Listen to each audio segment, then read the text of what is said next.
الحمد لولیہ والصلاة والسلام علی نبی وآلہ وصحبہ وبارک وسلم۔ قال اللہ تعالی وتبارک فی القرآن المجید والفرقان الحمید فی شان حبیبہ مخبرا وآمرا ان اللہ وملائکتہ یصلون علی النبی یا ایہا الذین آمنوا صلوا علیہ وسلموا تسلیما۔ اللہم صلی علی سیدنا و مولانا محمد معدن الجود والکرم وآلہ وصحبہ وسلم۔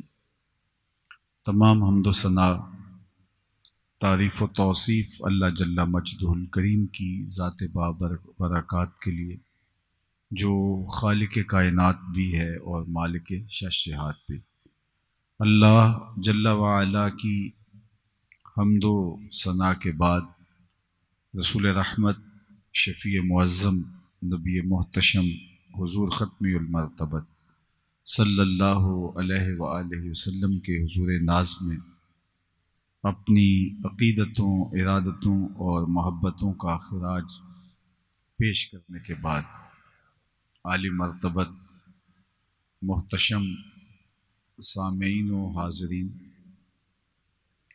اللہ تعالی جل شانہ نے مجھے اور آپ کو یہ سعادت بری گھڑیاں نصیب فرمائیں کہ اس پاکیزہ عالی مرتبت اور صوری معنوی حسن سے مالا مال اس مرکزی جامع مسجد میں رسول کریم صلی اللہ علیہ وآلہ وسلم کے ذکر خیر کے لیے، اس کی ایکو بند کر دیں، حضور علیہ السلام کے ذکر خیر کے لیے آج ہم یہاں جمع ہونے کی سعادت پا رہے ہیں۔ اللہ تعالی جل شانہ لمحہ لمحہ قبول فرمائے۔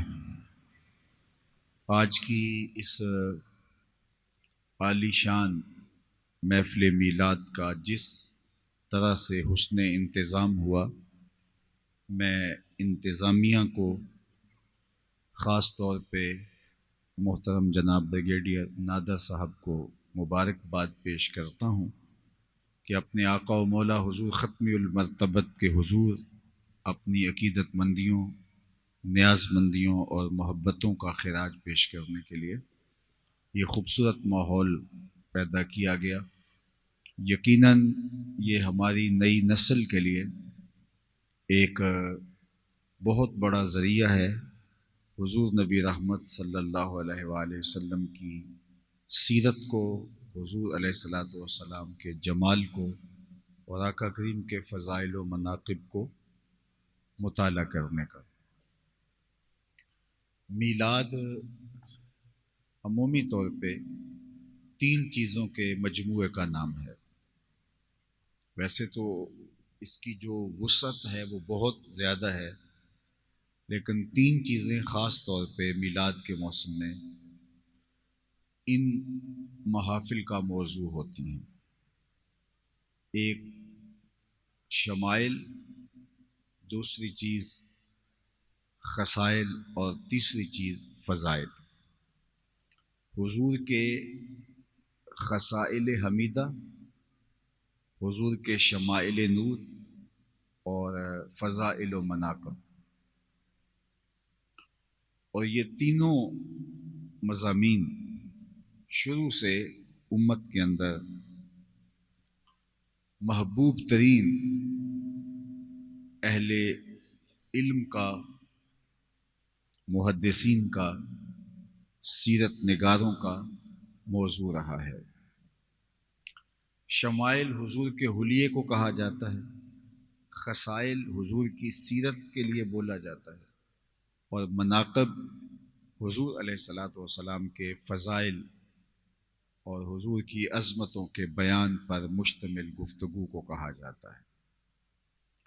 میں ان تینوں پر ایک ایک روایت عرض کر کے اپنی گفتگو کو اختتام کی طرف لے جاؤں گا، اور مجھے امید ہے کہ اگر آپ تک میری آواز پہنچ رہی ہے، اگر اس کی ایکو بالکل زیرو کر دیں، ایکو کی ضرورت نہیں، تو مجھے امید ہے کہ آپ اپنی تمام تر توجہات میری جانب مبذول کریں گے اور اس نورانی موضوع کے حوالے سے اپنے قلب و نظر کی تزکی کا ساماں کریں گے۔ سب سے پہلی چیز حضور علیہ السلام کے شمائل حضور کے مبارک حلیے کو کہا جاتا ہے، اور صحابہ باقاعدہ حضور علیہ السلام کا حلیہ اپنے بچوں کو سکھایا کرتے تھے۔ حضرت امام حسن رضی اللہ تعالی عنہ نے حضرت ہند بن ابی حالہ سے پوچھا، جو رشتے میں ان کے ماموں لگتے تھے، کہ آپ نے حضور علیہ السلام کو دیکھا ہے تو بتائیں حضور کیسے تھے۔ اسی طرح باقی مختلف لوگوں نے مختلف اوقات پر صحابہ سے یہ سوال کیا اور انہوں نے حضور علیہ السلام کا حلیہ بیان فرمایا۔ ویسے میں آپ کو بتاؤں کہ صحابی ہوتا ہی وہی ہے جس نے حضور علیہ السلام کو دیکھا ہو، لیکن اس کے باوجود صرف 3 درجن اصحاب ہیں جو حضور علیہ السلام کا حلیہ بیان کرتے ہیں۔ باقی حضور علیہ السلام کا حلیہ بیان نہیں کرتے، وہ دوسروں کو پوچھتے تھے بتاؤ حضور کیسے تھے، تو میاں تم نے نہیں دیکھا؟ وہ کہتے تھے دیکھ کر بھی نہیں دیکھ پائے۔ حضرت میمونہ بنت کردم ایک صحابیہ ہیں، وہ فرماتی ہیں کہ میں اپنے والد کے ہمراہ حجۃ الوداع کے موقع پر حضور کی زیارت کے لیے گئی۔ مجھے شوق تھا کہ میں حضور کو دیکھوں، اور آپ کا کریم ایک ناقہ پر اونٹنی پر سوار تھے۔ حضور کے چہرے پر جلووں کی اتنی تابش تھی کہ میں حضور کو باوجود آرزو رکھنے کے نہ دیکھ سکی، لیکن آقا کریم علیہ الصلاۃ والسلام کے مبارک پاؤں کی انگلیاں دیکھنے لگی تو فرماتی ہیں کہ مدتیں بیت گئی ہیں اس کہانی کو، انگوٹھے کے ساتھ والی انگلی باقی انگلیوں سے قد میں کچھ لمبی تھی، اور فرماتی ہیں کہ مدت کے بعد آج بھی اس کا حسن میری نگاہوں سے زائل نہیں ہوا۔ یار جس کے قدموں کا حسن اور قدموں کا جمال ایسا ہے، اس کے چہرے کا جمال کیا ہوگا؟ وہ کیا کسی نے کہا تھا قدموں پہ جبیں کو رہنے دو، چہرے کا تصور مشکل ہے۔ قدموں پہ جبیں کو رہنے دو، چہرے کا تصور مشکل ہے، جب چاند سے بڑھ کر ایڑی ہے رخسار کا عالم کیا ہوگا؟ تو صحابہ ایک دوسرے سے پوچھتے تھے کہ بتاؤ حضور کیسے تھے۔ حضرت حسان بن ثابت رضی اللہ تعالی عنہ جلیل القدر صحابی ہیں اور شاعر بھی تھے، فرماتے ہیں لوگوں میں تمہیں جو حضور کا حلیہ بیان کرتا ہوں تو میرے پاس دیکھنے کا ایک طریقہ آ گیا تھا۔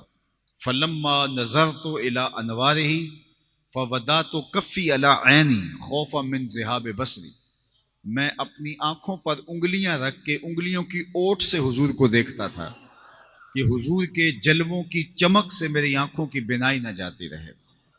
یہ ہے حضور کے جمال کی شان، تو پھر کون بیان کرے گا؟ تو بہت تھوڑے لوگ ہیں، اور شمائل نگاروں نے لکھا ہے کہ یہ وہی لوگ ہیں جنہوں نے حضور کو بچپن میں دیکھا، جنہوں نے حضور کو حالت نیند میں دیکھا اور آقا کریم کے بہت قریب رہے، بلکہ اللہ کے محبوب علیہ الصلوۃ والسلام کے چہرے کا جلال جو تھا وہ چھا جاتا تھا۔ سیدنا علی المرتضیٰ رضی اللہ تعالی عنہ حضور کا حلیہ بیان کرتے ہوئے فرماتے ہیں کان رسول اللہ صلی اللہ علیہ وآلہ وسلم لیسا بالطویل الممغط ولا بالکثیر المتردد وکان ربعۃ من القوم، کہ حضور علیہ السلام کا قد لمبا نہیں تھا، حضور پست قامت بھی نہیں تھے، درمیانی قد و قامت حضور رکھتے تھے، اٹھتا ہوا قد تھا، درمیانی قامت سے تھوڑا سا اٹھتا ہوا حضور کا قد تھا۔ لیکن ایک بڑی خوبصورت بات انہوں نے کہی، فرماتے ہیں کہ حضور کا قد لمبا تو نہیں تھا، صحابہ میں حضرت عمر رضی اللہ تعالیٰ عنہ، حضرت عباس بن عبد المطلب رضی اللہ تعالیٰ عنہ حضور کے چچا، یہ لمبے قد کے لوگ تھے، لیکن حضور کا قد متوازن اور درمیانہ تھا۔ لیکن اذا جامع القوم غمرہم، جب حضور تشریف لاتے تو چھا جاتے، نظر حضور ہی آتے، اور جب لوگوں کے درمیان بیٹھتے تو حضور کے کندھے لوگوں کے سروں سے اونچے دکھائی دیتے۔ یہ اللہ نے اپنے محبوب علیہ السلام کو شان عطا فرما رکھی تھی۔ اللہ اکبر۔ حضور علیہ السلام کا جو حلیہ لوگوں نے بیان کیا ہے، اس میں حضرت ہند بن ابی حالہ، حضرت برا بن عازب، حضرت ام سلمہ، حضرت علی المرتضیٰ اور حضرت ام معبد رضی اللہ تعالی عنہا، اور حضرت جابر بن سمرہ رضی اللہ تعالیٰ عنہ، اور حضرت انس رضی اللہ تعالیٰ عنہ خاص طور پہ قابل ذکر ہیں، اور حضرت ابو ہریرہ رضی اللہ تعالیٰ عنہ۔ لیکن حضور کا مختصر ترین حلیہ اگر بیان کیا ہے تو وہ حضرت ابو طفیل رضی اللہ تعالیٰ عنہ نے کیا ہے۔ حضرت ابو طفیل صحابہ میں سب سے آخر میں انتقال کرتے ہیں۔ سن 110 ہجری میں ان کا وصال ہوا ہے، تو حضور علیہ السلام کا وصال ہوا ہے سن 11 ہجری کے اوائل میں، تو ان کا سن 110 ہجری میں ہوا ہے، تو گویا حضور کے وصال کے بعد 100 سال بعد زندہ رہے۔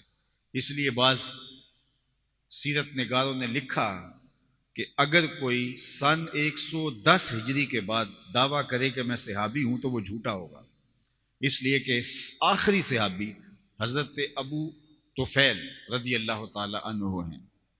حج کا موسم تھا اور لوگوں کا ہجوم تھا، تو یہ ایک اونچے ٹیلے پہ کھڑے ہو گئے اور لوگوں کی طرف رخ کر کے کہا، لوگوں اس وقت روئے زمین پہ میرے علاوہ کوئی نہیں جس نے حضور کو دیکھا ہو، صرف میں ہی اکیلا ہوں جس نے حضور کی زیارت کی ہے، باقی سب وصال کر گئے ہیں، تو آؤ مجھ سے حضور کے حوالے سے کچھ پوچھنا چاہو تو میں حاضر ہوں۔ تو لوگ ہجوم کر کے ان کے گرد جمع ہو گئے۔ اچھا، حج کا موسم ہے، لوگوں نے حج کے مسائل پوچھے ہوں گے کہ حضور نے حج کیسے کیا، لیکن جواب نفی میں ہے، کسی نے حج کا مسئلہ نہیں پوچھا۔ انہوں نے کہا، صف لنا رسول اللہ صلی اللہ علیہ وآلہ وسلم، آپ نے حضور کو دیکھا ہے تو بتاؤ حضور کا مبارک چہرہ کیسا تھا، زلفیں کیسی تھی، حضور کا حلیہ بیان کرو۔ تو حضرت ابو طفیل نے 3 لفظوں میں حضور کا حلیہ بیان کیا، اور وہ 3 لفظ آپ یاد کر سکتے ہیں، اور علماء نے لکھا کہ جو شخص حضور کا حلیہ بیان کرتا ہے لوگوں کے دل میں اس کے لیے محبت پیدا ہو جاتی ہے۔ تو آپ بھی یہ 3 لفظ یاد کر کے حضور کے حلیہ نگاروں میں اپنا نام شامل کر سکتے ہیں۔ تو حضرت ابو طفیل رضی اللہ تعالیٰ عنہ نے کہا، کان رسول اللہ صلی اللہ علیہ وسلم ابیض ملیحن مقصدہ، 3 لفظ بولے۔ ایک تو حضور چٹے رنگ کے تھے، حضور کی رنگت بیان فرمائی، اور یہاں علماء نے لکھا ہے کہ چٹا چونے کی طرح حضور کا رنگ نہیں تھا، بلکہ اس میں سرخی کی آمیزش تھی۔ اللہ اکبر۔ اور ملاحت بھرا حضور کا رنگ تھا۔ دوسرا لفظ حضور کے لیے انہوں نے استعمال کیا، ملیحن، حضور کا حسن نمکین تھا۔ ایک حسن ہوتا ہے کہ اس کو حسن صبی کہتے ہیں، میٹھا حسن، دیکھنے والا دیکھتے تڑپ جائے، اور ایک ہوتا ہے حسن ملی، جب کوئی دیکھے تو دیکھتا ہی رہ جائے۔ میرے اور آپ کے آقا و مولا نے خود فرمایا، انا املہ و اخی یوسف اصبح، میں نمکین حسن والا ہوں اور میرے بھائی یوسف کا حسن میٹھا تھا۔ وہاں زنان مصر کی انگلیاں کٹ گئیں، اور یہاں سر کٹاتے ہیں تیرے نام پہ مردان عرب۔ تو کہا کہ حضور کا حسن ملی تھا، ملی، میٹھا حسن حضرت یوسف علیہ السلام کا، اور نمکین حسن میرے اور آپ کے آقا و مولا حضور ختمی المرتبت صلی اللہ علیہ وآلہ وسلم کا۔ امام زرقانی نے حضور کے حسن ملی کی ایک خوبصورت داستان بیان کی ہے کہ ایک دن حضور سیر کرتے ہوئے باہر تشریف لے گئے، تو وہاں ایک قافلے نے پڑاؤ کیا ہوا تھا، تو آقا کریم علیہ الصلوۃ والسلام دیکھا کہ ان کے اونٹ چل رہے ہیں، تو سرخ رنگ کا ایک اونٹ حضور کو پسند آ گیا۔ اہل قافلہ سے کہا کہ یہ اونٹ بیچتے ہو؟ انہوں نے کہا جی بیچتے ہیں۔ کتنے کا؟ اتنے کا۔ سودا طے ہو گیا۔ فرمایا کہ میں تاجرانہ غرض سے تو آیا نہیں تھا کہ قیمت ساتھ لے کے آتا، اب اگر تم میرے پہ اعتبار کرو اور مجھے اونٹ دے دو اور میں اپنے شہر جا کے اس کی قیمت بیچ دیتا ہوں۔ انہوں نے کہا ہمیں منظور ہے۔ آقا کریم نے اونٹ پکڑا اور مدینہ المنورہ کی جانب چل دیے۔ جب تک تو حضور دکھائی دیتے رہے تو وہ حضور کو دیکھتے رہے، جب نظروں سے اوجھل ہو گئے تو وہ ایک سینے پہ ہاتھ دھر کے ایک عجیب کیفیت میں سکتے میں ڈوب گئے۔ تھوڑی دیر کے بعد جب سکتے سے باہر آئے تو ایک دوسرے سے پوچھنے لگے کہ یار ایک شخص آیا تم سے ادھار اونٹ لے کے چلا گیا اور تم نے اس کا پتہ بھی نہیں پوچھا۔ جب نقد سودا دیا جائے تو عطا پتہ پوچھنے کی ضرورت نہیں ہوتی، اور جب ادھار دیا جائے تو بندہ جانتا ہو یا کوئی درمیان میں ضامن ہو یا وہ کوئی چیز گروی رکھے۔ کہا یار ایک شخص آیا اونٹ لے گیا اور اونٹ بھی قیمتی اور ادھار، تم میں سے کسی نے پتہ ہی نہیں پوچھا۔ ایک بولا یار جب وہ باتیں کرتا تھا منہ سے پھول جڑتے تھے۔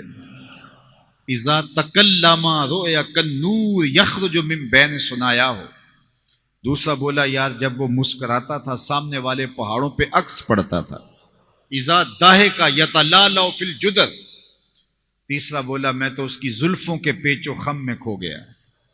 چوتھے نے کہا میں تو اس کی آنکھیں ہی دیکھتا رہ گیا، کیا خوب سجن دیاں اکھیاں نے جویں پر کے سرائیاں رکھیاں نے، تو اجے میرا یار نہیں ڈٹھا جنوں ویکھ کے چن شرم آوے، ادھی راتی دن چڑھ جاوے جیو رخ تو نقاب اٹھاوے، تے جیو نکلے سیر کرن نو سارا گلشن سیس نواوے، اتے دھرتی لف لف جاوے جے ہاتھ پھلاں وچ رکھدا ہاتھ پھلاں تو ود جاوے، نین نشیلے مست رسیلے وچ سونا کجل سہاوے، اکھ اگڑے تے انج پیا جاپے جویں میں خانہ کھل جاوے، توبہ توبہ حسن سجن دا چال نہ چلی جاوے، بجلی ڈردی لشک نہ مارے متا بے ادبی ہو جاوے، علم خدا نے اینا دتا عقلاں وچ نہ آوے، عقل خدا نے اینی دتی علماں وچ نہ آوے، کی اعجاز نظر وچ او دی جو آوے وک جاوے، خلق او دے نے مول ای دنیا کوئی ورلا ہی جان بچاوے،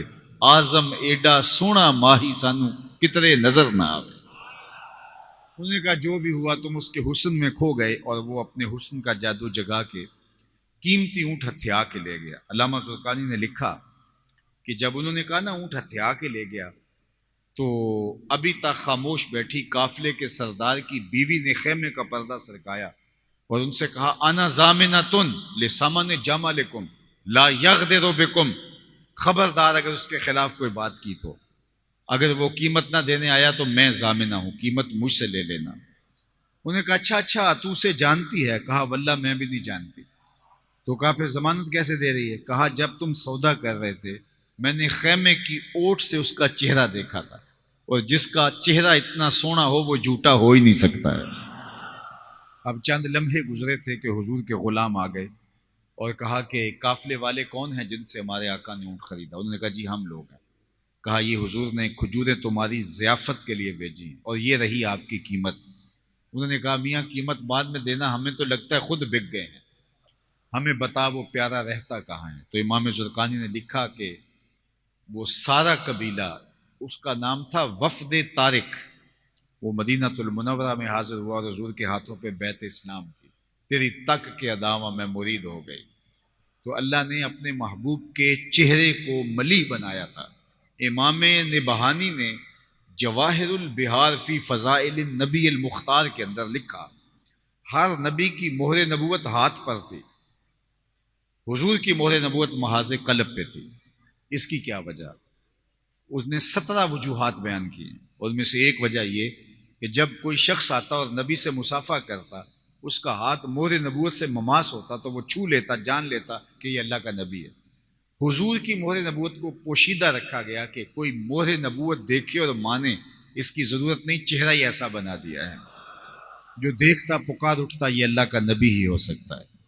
تو دوسرا لفظ حضور کے لیے انہوں نے استعمال کیا ملیحن، اور تیسرا لفظ استعمال کیا حضرت ابو طفیل نے مقصد۔ مقصد کا معنی متوازن، یعنی ہر معاملے میں توازن، لیسا بالطویل ولا بالکثیر، قد لمبا بھی نہیں قد چھوٹا بھی نہیں، درمیانی، سواء الصدر والبطن، سینہ اور پیٹ برابر، سینہ اٹھا ہوا ہو پیٹ چپکا ہوا ہو تو یہ بھی شخصیت بے وقار ہو جاتی، اور پیٹ اٹھا ہوا ہو سینہ جو ہے وہ پیچھے رہ جائے تو پھر بھی شخصیت کا روب ختم ہو جاتا ہے۔ سینہ اور پیٹ کا برابر ہونا یہ کمال حسن ہے۔ تو حضور کے حسن کے بارے میں کہا سواء الصدر والبطن، اس طرح حضور کے تمام اعضائے بدنی، حضور کے مبارک بال نہ تو بالکل گنگریالے تھے اور نہ بالکل سیدھے تھے، بلکہ ہلکا سا خم لیے ہوئے تھے، یعنی بالکل گنگریالے بھی اچھے نہیں لگتے، اور بالکل استحصال والوں کا یہ بھی حسن نہیں ہے۔ تو ہلکا سا خم تھا حضور علیہ السلام کے مبارک منہ نور میں۔ بلکہ اعلیٰ حضرت نے حضور علیہ السلام کے مبارک بالوں کے حوالے سے ایک بڑی خوبصورت بات کی کہ حضور کے یہ جو دو ابرو ہیں یہ بالکل گولائی میں تھے، کمان کی طرح، اور درمیان میں یہ جو جگہ تھی یہ محراب کی شکل بنتی تھی۔ تو حضور علیہ السلام تو اسلام کے سر انور کے بال کبھی لٹک کے حضور کی پیشانی پہ آتے تو ہلکا سا خم ہوتا ان میں۔ تو اعلیٰ حضرت نے اس کا ذرا تصور کیسے باندھا ذرا دیکھیے۔ خم زلف نبی ساجد ہے محراب ابرو میں، اللہ اکبر، خم زلف نبی ساجد ہے محراب ابرو میں۔ کہا کہ حضور کی زلفوں کا خم ایسے لگ رہا ہے کہ جس طرح ابروؤں کے محراب میں سجدہ ریز ہے، اور جو سجدہ ریز ہو وہ کوئی دعا بھی مانگتا ہے، تو یہ زلف کیا دعا مانگ رہی ہے، تو ذرا تصور دیکھیے۔ خم زلف نبی ساجد ہے محراب ابرو میں، خدایا تو ہی والی ہے سیاہ کاران امت کا، خدایا تو ہی والی ہے سیاہ کاران امت کا۔ تو اللہ کے محبوب کے ہر عضو بدن کے اندر تناسب تھا، توازن تھا، خوبصورتی تھی۔ تو ان تین لفظوں کے اندر حضور علیہ السلام کا حلیہ بیان کیا۔ اب آئیے حضور کی سیرت کی طرف، اور حضور کی سیرت، حضور کی زوجہ محترمہ حضرت سیدہ خدیجۃ الکبریٰ رضی اللہ تعالیٰ عنہ 5 اور ایک روایت میں 6 لفظوں میں بیان کرتی ہیں۔ اللہ اکبر، بخاری میں روایت موجود ہے، جب پہلی وحی حضور کے قلب اطہر پہ نازل ہوئی تو قرآن تو اگر پہاڑوں پہ نازل ہو جاتا تو وہ بھی ریزہ ریزہ ہو جاتے، اور یہ تو حضور کا قلب تھا جو اس کو سہار گیا۔ لیکن حضور نے اس کی ایک کیفیت کو محسوس کیا، تو حضور گھر آئے اور اپنی زوجہ حضرت خدیجۃ الکبریٰ سے کہا زملونی زملونی، مجھے چادر اوڑھا دو۔ تو انہوں نے حضور کے کندھوں پہ شال ڈال دی، اور حضور نے فرمایا کہ مجھے جو ہے وہ خدشات ہیں۔ تو ام المومنین نے کہا کہ آپ پریشان نہ ہوں۔ اب جو انہوں نے لفظ کہے وہ سن لیجئے، صحیح بخاری، کہا کہ کلا واللہ لا یخزیک اللہ ابدا، آپ کا رب آپ کو کبھی بھی پریشان نہیں ہونے دے گا۔ کیوں؟ اب لفظ سن لیجئے، انک لتصل الرحم، یہ حضور کی سیرت کے نمایاں وصف ہیں۔ انک لتصل الرحم وتحمل الکلہ وتکسب المعدوم وتقری الضیف وتعین علی نوائب الحق، اور ایک روایت میں وتصدق الحدیث۔ یہ 6 کلمات حضور کے لیے انہوں نے حضور کی سیرت کے جلی عنوان بیان کیے۔ کیونکہ حضور ایک کیفیت محسوس کر رہے تھے تو کہا کہ آپ پریشان نہ ہوں، آپ کا رب آپ کو کبھی بھی بے آبرو نہیں ہونے دے گا۔ کیوں؟ انک لتصل الرحم، آپ کی خوبی یہ ہے کہ آپ رشتہ داروں کے ساتھ سلوک اچھا کرتے ہیں۔ کسی شخص کی نمایاں خوبی کہ وہ رشتہ داروں کے ساتھ کیسا ہے۔ بعض اوقات ہم باقی لوگوں کے ساتھ تو اچھے ہوتے ہیں، رشتہ داروں کے ساتھ اچھے نہیں ہوتے، اور اس کا معقول بہانہ ہمارے پاس یہ ہوتا ہے کہ ان کا رویہ ہمارے ساتھ یہ ہے تو پھر ہم بھی ان کے ساتھ یہ رکھیں گے، تو پھر تو ہم برابر ہو گئے۔ ان کے تلخ رویے کے باوجود اپنے رویوں کو خوبصورت رکھنا، یہ حضور کا دیا ہوا نظام شریعت۔ ہم کہتے ہیں وہ 1 قدم پیچھے ہٹا تو ہم 10 قدم پیچھے ہٹ جائیں گے، تو پھر تو ہم 10 گنا اس سے آگے بڑھ گئے۔ اللہ کے محبوب علیہ السلام نے فرمایا کہ جو شخص یہ چاہے کہ اس کے رزق میں برکت ہو اور اس کی عمر میں برکت ہو، وہ رشتہ داروں کے ساتھ سلوک اچھا کرے۔ تو آقا کریم کے رشتہ داروں نے جو آپ کے ساتھ سلوک کیا تھا، اوجریاں پھینکی، کانٹے بکھیرے، گڑھے کھودے، اور آوازیں کسی، اور کیا کچھ نہ کیا۔ اور حضور جب مکے میں فاتح بن کے آئے تو یہ تھر تھر کانپ رہے تھے کہ آج گردنیں اتریں گی، لیکن آقا کریم نے انہیں پوچھا بتاؤ میں تمہارے ساتھ کیا سلوک کروں۔ انہیں لگتا تھا گردنیں اتر جائیں گی، لیکن چلو اگر بہت بھی معافی ملی تو اتنا تو ضرور ہوگا کہ شہر سے نکال دیے جائیں گے۔ لیکن ان کی آنکھیں حیرت سے پھٹی کی پھٹی رہ گئی جب حضور نے جواب دیا، جب پوچھا بتاؤ تمہارے ساتھ کیا سلوک کریں، تو انہوں نے کہا آپ کریم باپ کے کریم بیٹے ہیں، شریف باپ کے شریف فرزند ہیں، ہم آپ سے خیر کی توقع رکھتے ہیں۔ تو آقا کریم نے فرمایا اذهبوا انتم الطلقاء، جاؤ تم سب آزاد ہو۔ اور آج میں وہی تمہیں کہوں گا جو میرے بھائی یوسف نے اپنے بھائیوں سے کہا، لا تثریب علیکم اليوم، آج تم سے کچھ مواخذہ نہیں کیا جائے گا۔ تو رشتہ داروں کے ساتھ اچھا سلوک کرنا یہ عمر میں اضافے کا سبب اور رزق میں برکت کا ذریعہ اور انسان کے لیے طمانیت کا سبب ہے۔ آپ اگر مجھے پوچھیں کہ بہترین صدقہ کون سا ہے، تو صدقے کی بہت صورتیں ہیں، یہاں کرو وہاں کرو وہاں کرو، ثواب سب سے زیادہ کس میں ہے؟ تو فرمایا گیا جو ناراض رشتہ دار کو صدقہ کیا جائے وہ بہترین صدقہ ہے، کیونکہ نفس نہیں مانتا، نفس رکاوٹ ڈالتا ہے کہ یہ تو میرا شریک ہے، یہ تو مجھے ہر وقت جو ہے وہ چاروں شانوں چت کرنے کی کوشش میں لگا رہتا ہے، اور آج اگر یہ مجبور ہے تو کیا میں اس کو کھڑا کروں؟ تو نفس اس میں قائل نہیں ہوتا اور ساتھ نہیں دیتا۔ تو لہٰذا بہترین صدقوں میں سے ایک بہترین صدقہ یہ ہے کہ جو ناراض رشتہ دار کے ساتھ کیا جائے۔ تو حضور کا وصف نمایاں سیرت کا انک لتصل الرحم۔ دوسرا حضور کا وصف جو ام المومنین نے بیان کیا کہ وتحمل الکلہ، جس کا کوئی بوجھ اٹھانے والا نہیں اس کا بوجھ آپ اٹھاتے ہیں۔ اللہ اکبر، ساری امت کا بوجھ میرے حضور نے اٹھایا ہوا ہے، اللہ اکبر۔ تو کہا کہ وتحمل الکلہ، جس کا کوئی بوجھ اٹھانے والا نہیں اس کا بوجھ آپ اٹھاتے ہیں، اور یہ حضور کی سیرت کا نمایاں پہلو ہے۔ اور تیسرا بھی اس سے جڑا ہوا جملہ ہے وَتَقْسِبُ الْمَعْدُومِ، اور جس کا کوئی کمائی کرنے والا نہیں ہے اس کی ضرورت کی تکمیل آپ سے ہوتی ہے۔ غریب ہیں، یتاما ہیں، مساکین ہیں، اراملہ ہیں، کثیر العیال ہیں، جن کا کوئی کمانے والا نہیں ہے تو آپ ان کے لیے کماتے ہیں۔ یہ حضور کا وصف نمایاں ہے جو ام المومنین حضور کی زوجہ محترمہ حضرت خدیجہ الکبریٰ بیان کرتے ہیں۔ اللہ اکبر۔ اور چوتھا وصف حضور کا بیان کیا وَتَقْرِ الضَّيْفَ، آپ کمال درجے کے مہمان نواز ہیں۔ اور یہ حضور کا وصف نمایاں ہے کہ حضور مہمان کو کھانا کھلا کر کے خوشی اور مسرت محسوس کرتے تھے۔ ویسے بھی علماء نے کہا کہ مہمان اپنی قسمت کا کھانا لے کے آتا ہے اور برکت چھوڑ کے جاتا ہے۔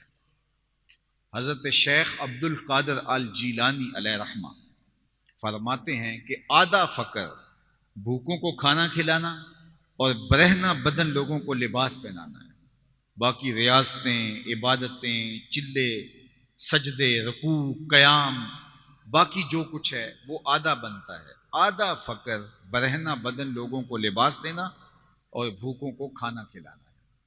اور بلے شاہ نے اسی لیے کہا تھا اٹ کھڑکے دکڑ وجے تتا ہوئے چلہ، آن فقیر کھا کھا جامن راضی ہوئے گلا۔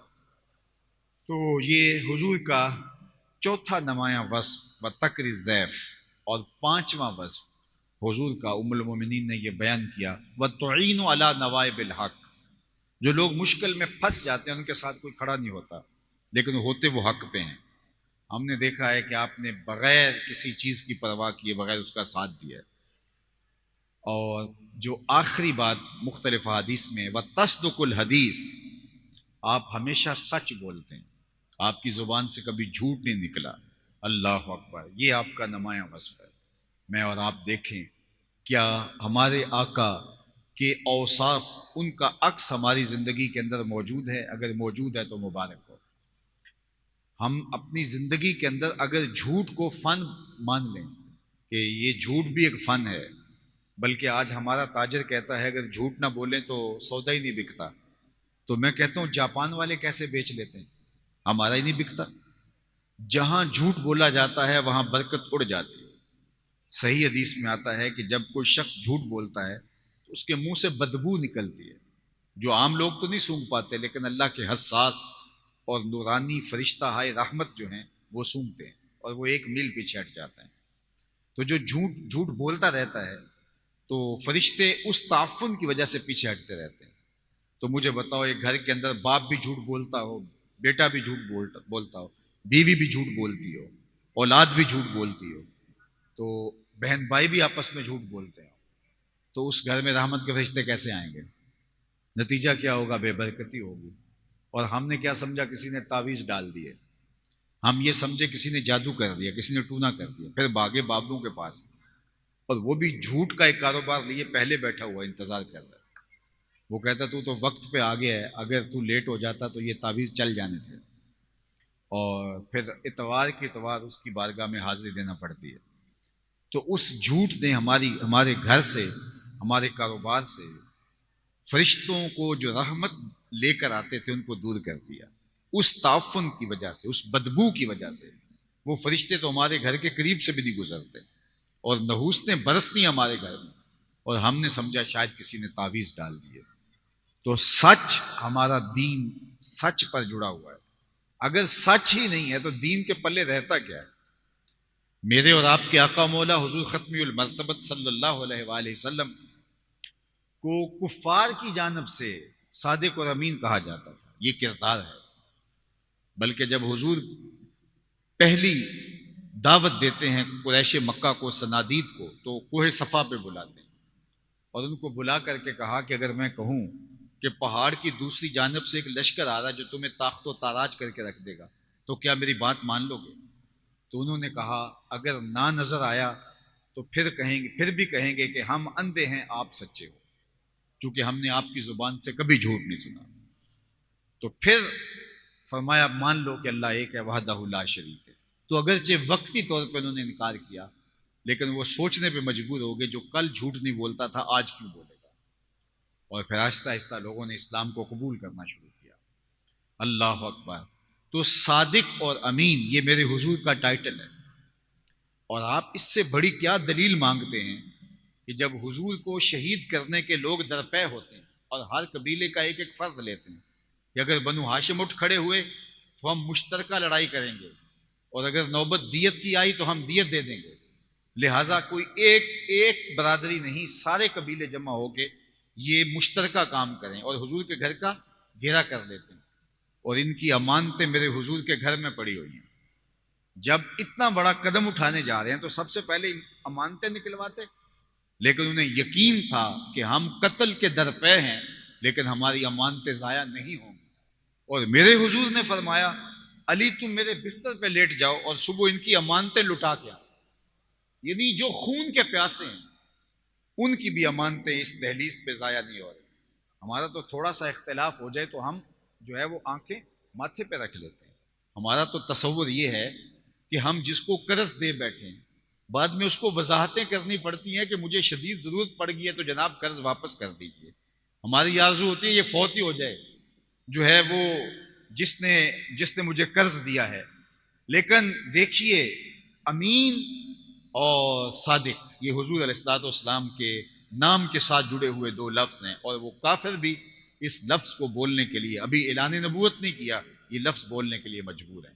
آقا کریم سے پوچھا گیا کہ مومن بزدل ہو سکتا ہے؟ فرمایا نہیں، مومن بہادر ہوتا ہے، لیکن ہو سکتا ہے کبھی بزدلی بھی کر جائے، آخر بشری تو ہے۔ پھر آقا کریم علیہ السلام سے پوچھا گیا کہ مومن بخیل ہو سکتا ہے؟ کہا نہیں، سخی ہوتا ہے، لیکن ہو سکتا ہے کبھی بخل بھی کر جائے۔ بلکہ ایک روایت میں آتا ہے کہ یہ جو اولاد ہے مبخلہ و مجبنہ، اولاد تھوڑا تھوڑا بخیل بنا دیتی ہے اور تھوڑا تھوڑا بزدل بنا دیتی ہے۔ جب بندے کی اولاد نہیں ہوتی تو مشکل میں بھی چھلانگ لگا دیتا ہے، لیکن اولاد کے بعد پھر تھوڑا سا سوچتا ہے کہ میرا کوئی انتظار کر رہا ہے، تھوڑا سا بخیل بھی ہو جاتا ہے اور تھوڑا سا بزدل بھی ہو جاتا ہے۔ تو کہا اولاد مبخلہ بھی ہے، مجبنہ بھی ہے۔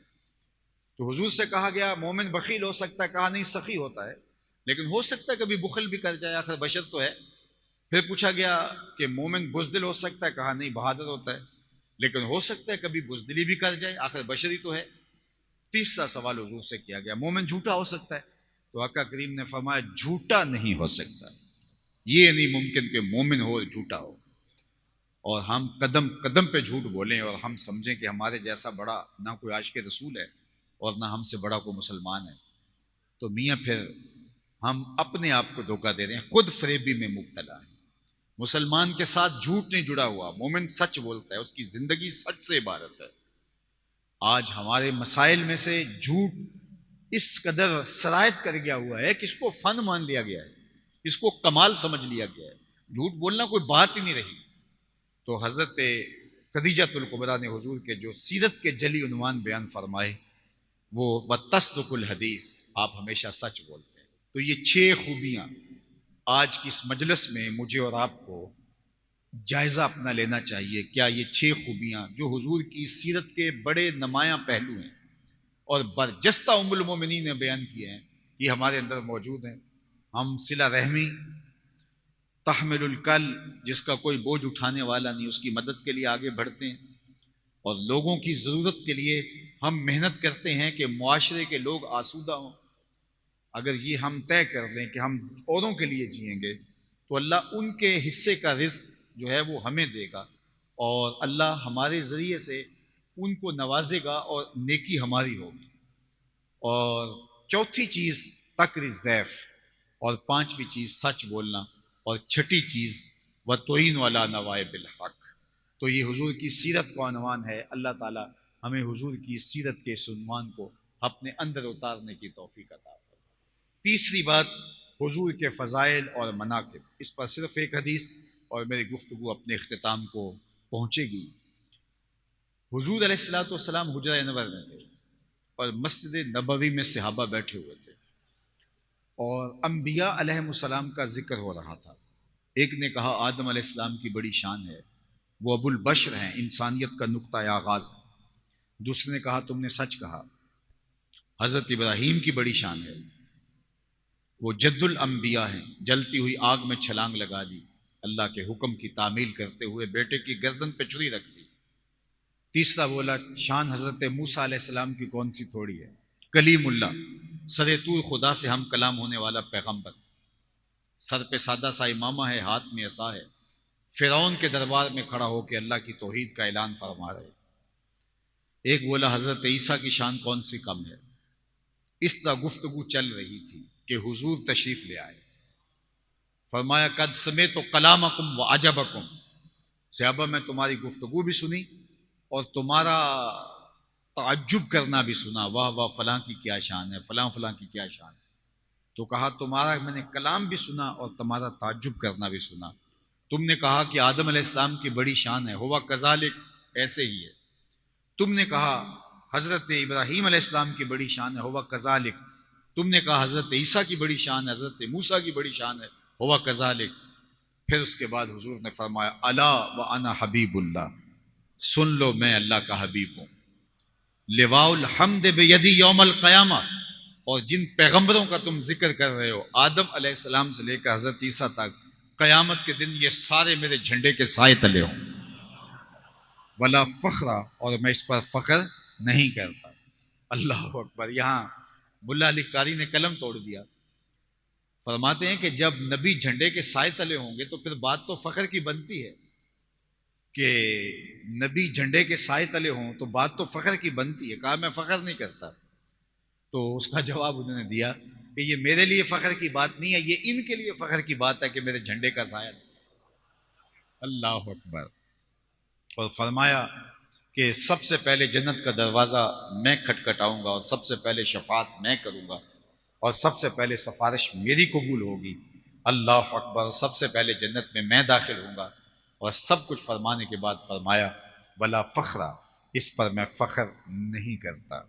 اور اللہ نے قرآن مجید میں فرمایا تلک الرسل فضلنا بعضهم علی بعض منهم من کلم اللہ ورفع بعضهم درجات، یہ وہ رسول ہیں جن کو ہم ایک دوسرے پر فضیلت عطا کی، کسی کو کوئی فضیلت، کسی کو کوئی فضیلت دی۔ ان میں سے کوئی ایسا بھی ہے جس نے رب سے کلام کیا، اور کوئی ایسا بھی ہے جو درجوں میں ان سے بھی آگے چلا گیا، کوئی فلک تے رہ یار گیا، کوئی جا سدرہ تے ہار گیا، ایک کالیاں زلفاں والا سی جڑا عرش تو بھی لنگ پار گیا، کوئی حد ہے ان کے عروج کی بلغ العلا بکمالہ۔ تو میں اور آپ اس بات پہ ناز کریں کہ ہمیں اس نبی کی امت ہونے کا اعزاز نصیب ہوا جس کی امت ہونے میں نبی بھی فخر اور افتخار محسوس کرے۔ میں نے کتب میں 12 نبیوں کی آرزویں پڑھی ہیں جنہوں نے حضور کی امت میں ہونے کی آرزو کی۔ ہم نے تو کوئی آرزو نہیں کی، ہم سوئے تھے مقدر جاگے۔ ہم پیدا ہوئے، ہمارے والد صاحب مسجد سے مولانا کو بلا لائے، انہوں نے کان میں آ کے اذان دی اور کہا مبارک ہو تو حضور کا غلام بن کے آ رہا ہے۔ شاہوں سے ملا ہے نہ تونگر سے ملا ہے، اللہ کا عرفان اسی در سے ملا ہے، اوروں کو ملا ہے تو مقدر سے ملا ہے، مجھ کو تو مقدر بھی تیرے در سے ملا، میری خوش بختی کہ میں تیرا امتی۔ ایک فارسی کا شعر سنیے، اللہ اکبر، بری نازم کہ ہستم امتے تو، شاعر کہتا میں اس بات پہ ناز کرتا ہوں کہ حضور میں آپ کا امتی ہوں۔ اللہ اکبر، بری نازم کہ ہستم امتے تو، گناہ گارم و لیکن خوش نصیبم۔ حضور میرا اس بات پہ ناز ہے کہ میں آپ کا امتی ہوں، گناہ گار ہوں لیکن خوش نصیب ہوں، اس لیے کہ مجھے آپ کی امت ہونے کا اعزاز، آپ کی امت ہونے کا شرف نصیب ہوا ہے۔ ساری زندگی پیشانی سجدے میں رکھ کے شکر ادا کرتے رہیں، حق کے شکر ادا نہ ہو، اللہ نے یہ جو نعمت غیر مترقبہ ہمیں عطا فرمائی، ایک رات کا ایک شام کا محفل میلاد کیا، ساری زندگی ان کے نام پہ لگا دیں۔ اور محفل میلاد حضور کے ذکر کی مجلس کا چراغاں کرنے والوں، اپنی زندگی کو اپنے آقا و مولا کے بتائے ہوئے طریق کے مطابق ڈھال لینے سے حضور کی حقیقی مسرت اور خوشی ہمیں نصیب ہوگی۔ بارگاہ عزدی میں دعا ہے کہ اللہ اس خوبصورت اور نورانی محفل کا ایک ایک لمحہ اپنی بارگاہ میں مستجاب فرمائے، اپنی پناہوں کا حصار، آبرو بری زندگی، دنیا دین آخرت، معاش اور معاشرت کی برکتیں اللہ عطا فرمائے، اور اللہ قیامت تک اس مسجد کی رونق سلامت رکھے۔ اس محلے میں بسنے والے تمام لوگوں کو اللہ اپنی امان اور پناہ دے، جملہ منتظمہ کو اللہ اپنا خاص فضل اور کرم نصیب فرمائے، اور ہم سب کو اپنی خاص عنایتوں سے مالا مال کرے۔ وآخر دعوانا ان الحمد